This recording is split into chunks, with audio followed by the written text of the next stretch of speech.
Hi, I'm Emily Dowd and I'm that designer you know, and today we are going over wall art size guides. And this will go over some of the very basic Canva text manipulation, box manipulation, etc. When you open your size guide in Canva, your page 2 will be these tips and notes. I'm not going to read them, but it will give you a lot of information about your wall art size guide at a glance. At the very beginning, we have different things going on, and that's what we have to talk about. This is the front of your plants.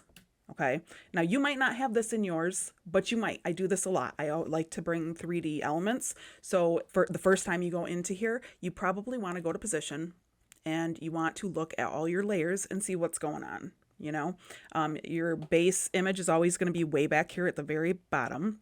You're usually going to have all of your boxes there. They might get kind of mixed in, but it's usually the boxes and then the sizes and somewhere before everything. Sometimes it's in front, sometimes it's right here, but you'll see it. And if it's a different kind of template with a different thing, it may not look exactly like that. It may be a lamp or something like that, but it will be near the top and it will create this box that gets in your way with everything else you try to do. So the first thing you want to do is move that to the back if you're going to do anything. The first thing we'll go over is fonts, very basic. You can change your font to anything you would like. Up here are our fonts and all of the different things we can do with them. So we want to go through here. You want to avoid anything with a little crown next to it because, as you can see, you got to have Canva Pro to be able to use that for free. The ones that do not have any crowns are good to go. So you can choose anything you want. You can change your font. You can change the size of your font right here, up and down. You can change the color of your font. You can sometimes, depending on the font, you can change the bold and you can change italics, but for most fonts, you cannot. Always, though, you can underline, you can strike through, and you can go all caps if you would like. Some of these are all caps, so if you start working on them and you're trying to type it and you see that the caps are there when you don't want the caps, it's probably that this is clicked, which makes it all capitals. And you can see that this font, which is the same font whenever I make a guide, always the fonts are the same as far as like the header font is always the same throughout, and then these fonts are always the same throughout. So for this one, it is one that you can change the boldness if you want. I think it's important for people to be able to see, so I leave it. And you can change the color as well with this one, change the font if you want. All of that stuff you can do here. Okay, now for these boxes here, the transparency of these are all different. So when you click on this, you're going to go up here. This is transparency, and you're going to see it's 41%. And then you're going to click on this one, and you're going to go here, and you're going to see it's 41%. So even though they look different colors, they are all 41% because they're all the same to begin with. They're the same opacity to begin with, and then as you bring them all together, which what I did right there was shift, and then I just brought my mouse across to grab them. And what I didn't want was that got grabbed too and it looked like that, and I don't want that. I only want to work with those 4 boxes that I was originally selecting here. So I will take shift and I will anywhere on the thing that was selected you didn't want. If you shift and click it, it'll go away and you won't have it anymore. So now you just have your boxes, and that's important. You don't want your text when you're doing stuff with the opacity of the boxes. You can change the opacity here. You can go full white if you want. You can take it back down where it was, which was 41. The sky's the limit. You can do whatever you want with that. You can change the color of these if you want up here. You can make the borders heavier. Up here, there's the border color, and this is where you would make the borders heavier. You can round the corners of your, which I think looks so cool. You can do whatever you want. You can change it to dashed lines. All of that is up there in border style. Now, the other thing you can do is move everything around. So again, we're going to highlight. This time we want to highlight the text of this one. But again, we grabbed our plants. Even though they're in the back, they're still going to get grabbed when we try to select things, when we do shift and try to select things. So again, we're going to do shift, and you're going to just click right in the middle of that layer that you don't want. And now you can hit group. And this is its own little unit, and you can move it around all you want. You want to keep things really well aligned. So one thing I do, I make sure everything's ungrouped. So this one I had grouped, and now I want to ungroup it. And I'm going to click on each one of these across the line. Okay.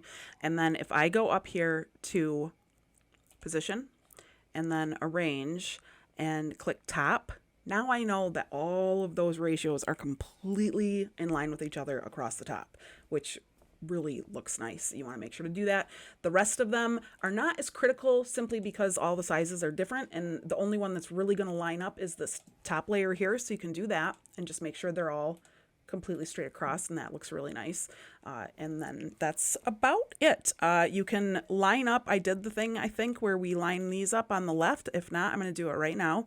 You click everything that you would want to make sure was lined up on the left and go up to position, and then click left just like that. You might want to take a look at it and make sure that you like it. So always, everything is about details. A lot of people are just going to print these straight out and use them as is. I tried to make sure to include enough variation that you don't have to edit these if you want, but I keep them in there because I think that a lot of people want to do that. Then we go down to our next one. You can see that this is just centimeters. And then if you go down to the next one, you can see that that is just inches. So you've got yourself 3 for each. I include horizontal and vertical so that you have everything you need. If you want to, if you think things are a little crowded and you want to get rid of something, that can be done too. You're just going to click on the one you want to get rid of.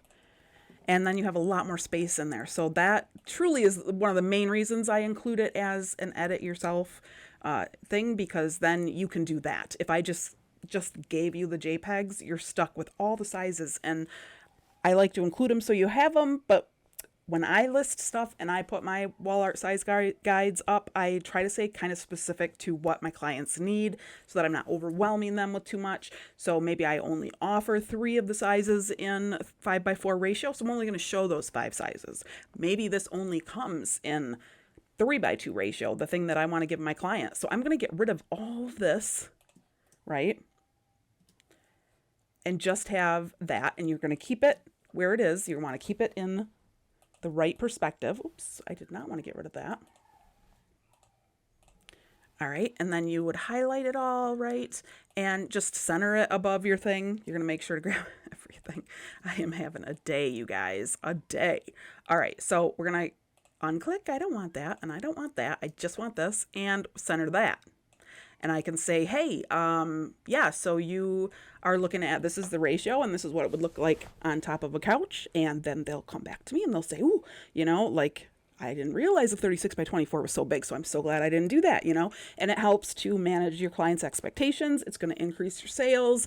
It's going to be awesome. And this is one of my favorites. Again, I don't know if you got this one, but if you got this exact one, it's one of my favorites because of the contrast. And that's what I'm always going for, either contrast or color, something that will catch the eye and really draw people in. If you have any questions, please reach out. I am always willing to help, and I can get into your template anytime. There's a share link you can send me right up here, and you can go doo-doo, and only you can access, change it to anyone with link can edit, copy the link, send it to me on Etsy. I can jump in here and I can fix whatever you might have done. Now, I'm not saying that it's your fault. I'm not saying you did something, but you know, I can go in and I can fix whatever's going on, and you don't have to struggle. Please don't struggle. Just, you know, reach out.